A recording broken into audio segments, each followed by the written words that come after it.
بسم الله الرحمن الرحيم الحمد لله رب العالمين والصلاة والسلام على أشرف الأنبياء والمرسلين سيدنا محمد وعلى آله وصحبه وسلم.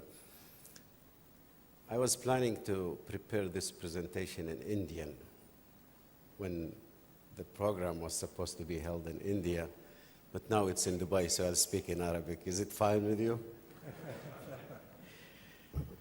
Well, thank you very much, Joan, and I think what I'll be talking about today, this is a PosTech, so probably I'll talk about the tech part, and I'll leave the post for the postal people to talk about it.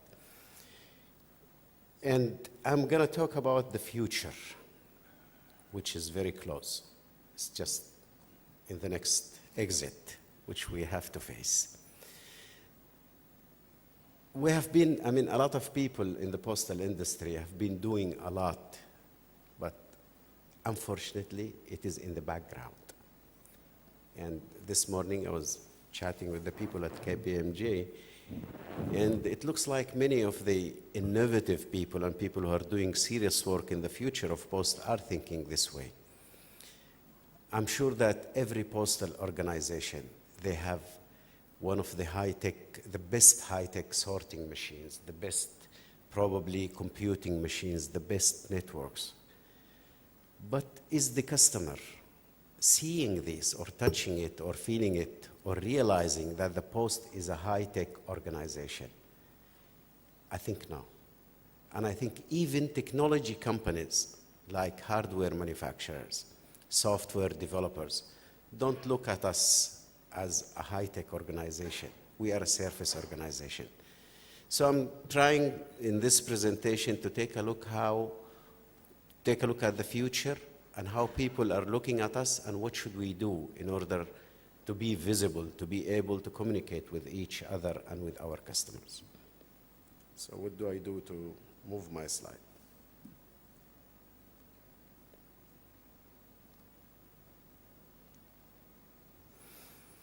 Okay, so this is what today's customer, or probably I would say yesterday's customer, demands and thinking of the post office. It's a place that if I pass by, I could go and drop in a letter, maybe take a look at some of the retail accessories that they sell in their offices, maybe pick up a few applications from that office, and maybe probably buy some stamps for myself. And if I go and do some shopping over the internet, then I could select one of those postal couriers or couriers which I trust and pay for that, and they will deliver my merchandise or my product that I bought. And what do they do? Well, they're supposed just to move my boxes or letters or documents from one place to the other. This is what we do. This is what he wants, and this is what he thinks, whether he is a receiver or a sender. This is our job, or this is your job. I'm going to take the tech side now. You just move things from one place to other. But is this what he wants in the future? So if we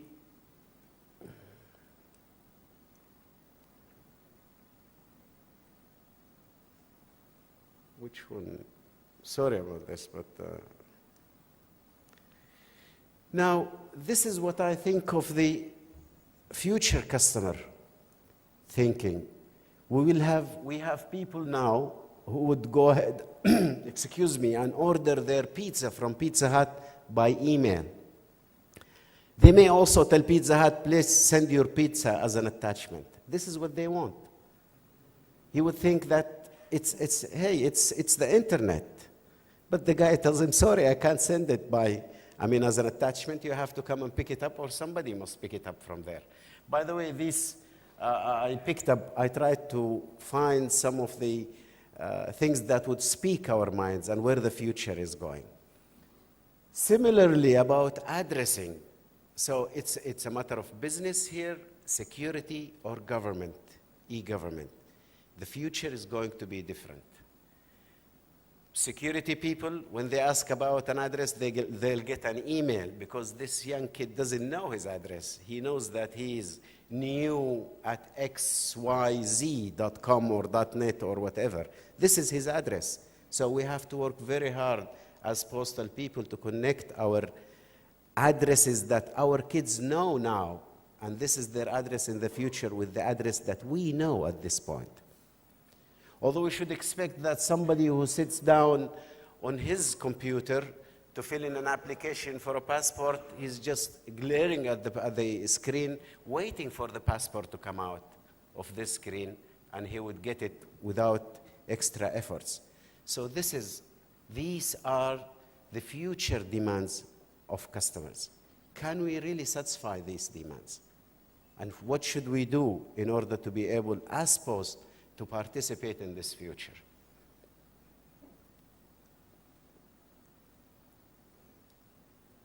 Well, we are movers. This is today's Post. Basically, we pick up letters from post offices, or we collect it from our customer homes. We move it, we process it, and then we may have to reship it to some other hub where it is processed again, and then we go and distribute it. But remember, this is global. It's not just this flow chart or workflow works in one country, in one office, in one region, and it works in the whole world. So when we talk about technology, we have to be able to understand it's not just moving boxes. We have to talk the same language. We're going to handle this electronically, and we would like to satisfy the demands of our customer or future customers. This is the 2006 survey of technology users. We have people in 2006, this is based on the executive summary report about use of technology in business and industry. 11% of the people who are very comfortable with technology. And I'm sure that most of you are at that time out of this out of those 11%. 40% needed help. He would sit down, work on the computer, but he has problems whenever his machine hangs, or he needs to do something, he'd probably call somebody or go and search how to continue using his application.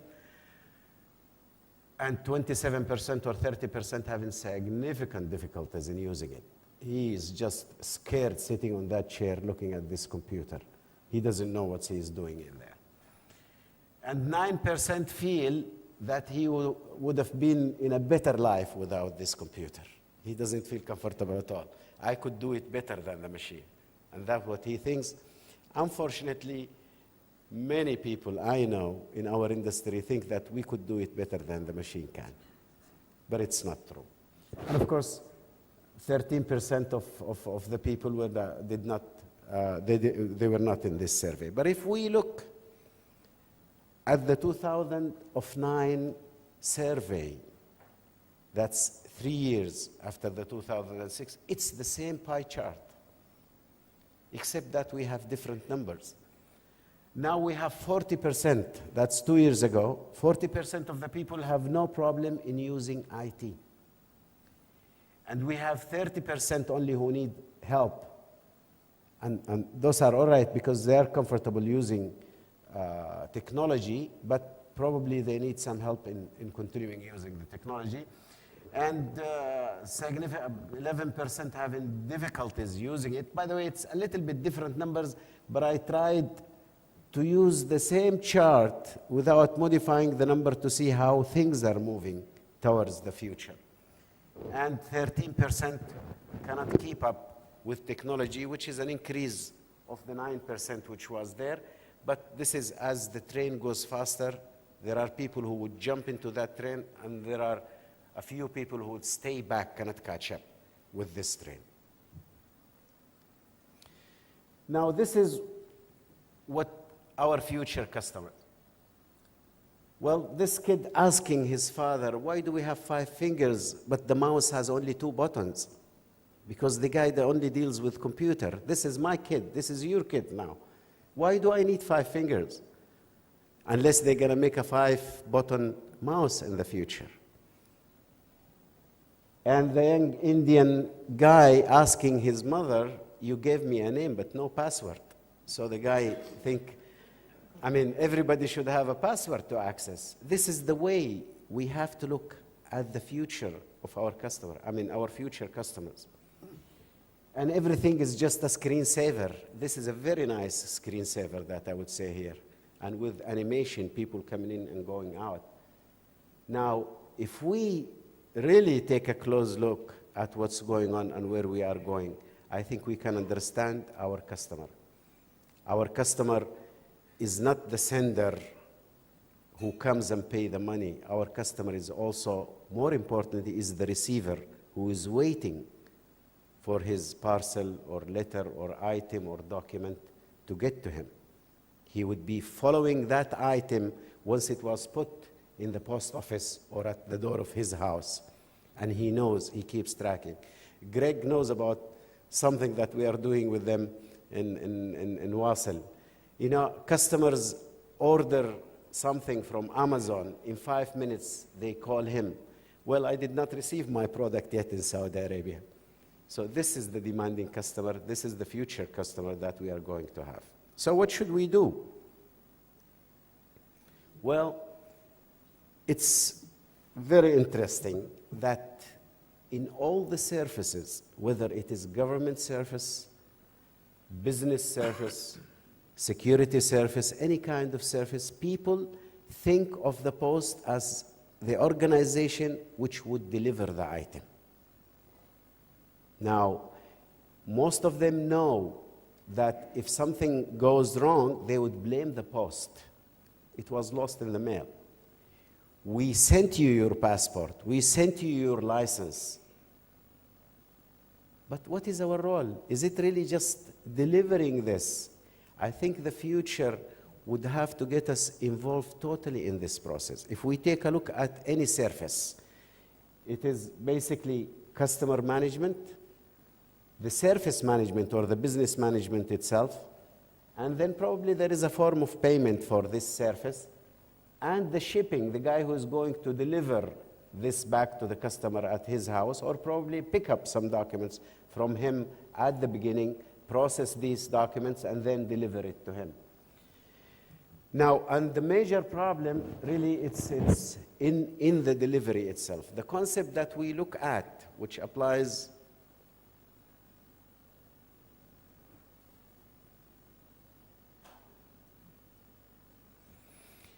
we are talking about the post as an e-platform. You know, we have the customer management. Since we are going to ship, we could do that as post. But so this is getting out of the background of the post. Technology is not anymore in the background, in your sorting machines, in your networks. No, it has to be visible to the customer itself. We can handle the customer.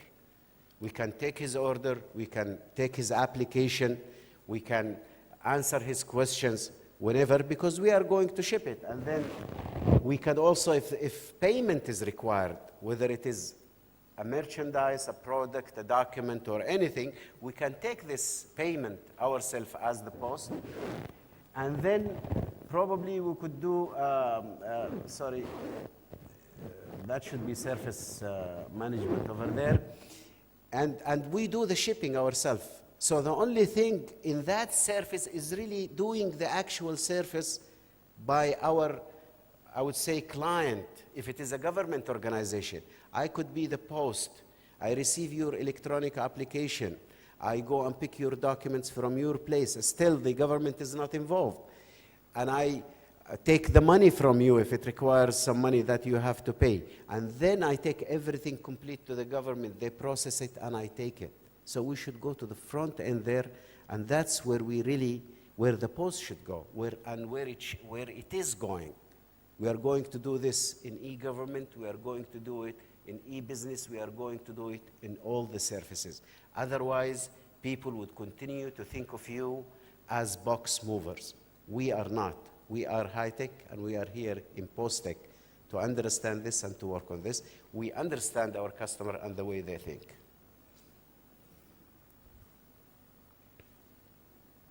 Well, this is an example which we have implemented in Saudi Arabia, which is for the case of shopping. What do you do when you shop, as I said, on a website, in Amazon or eBay or whatever?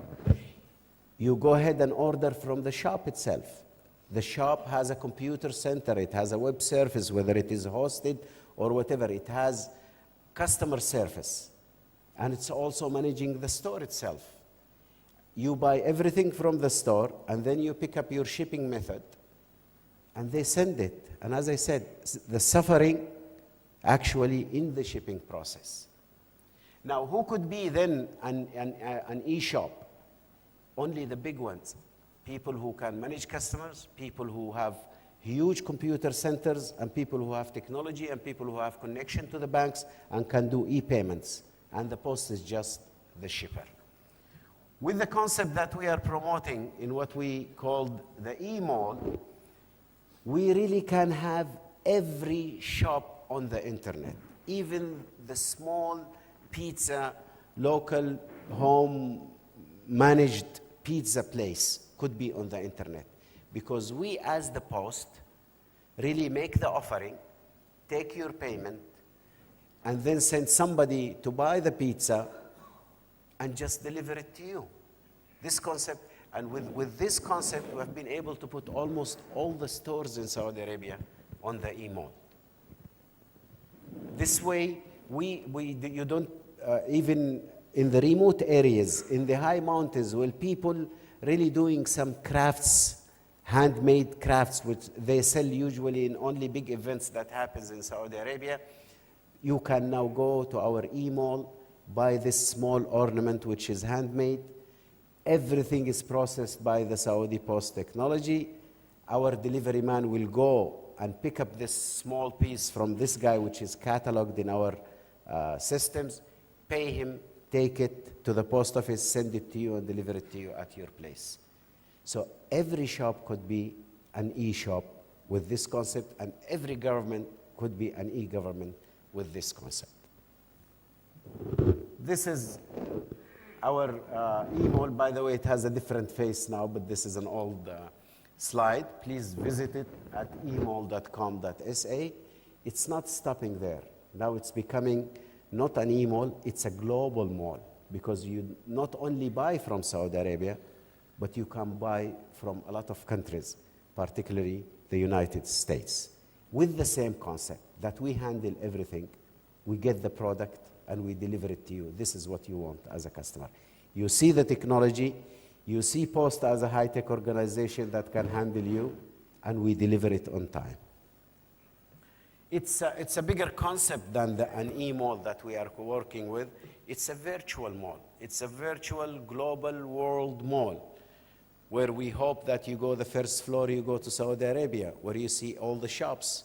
In that first floor, you could go to different sectors, whether it is men clothing, financial, tourism, or whatever. Then you could go next to UAE in the second floor, and you can shop in the United Arab Emirates. You can shop everywhere. Here, we are extending even the concept of universal shopping obligation to the Saudi Post. In Saudi Arabia, it's a huge country. It's of the size of Europe. Even guys who live in the desert or in the mountain, they can either use the internet to shop in the big cities or in the big countries, or they could go to their neighbor post office, which is connected to the internet, and our employee would open up the screen for him, get him into the virtual mall, and let him buy whatever he wants in his remote area. I'm sorry I did not talk about the post. I did not talk about technology. I talked about the future, and this is where we think the post is going. So just to save the time, it's not a simple process to be in the post and plan for the post. It's a continuous process. We start with surfaces, we develop them, we test them, and we go back and run the whole cycle again. Maybe next year, in the next PosTech, maybe we'll talk about going to the moon or to the other planet by the post to deliver things in there. Thank you very much.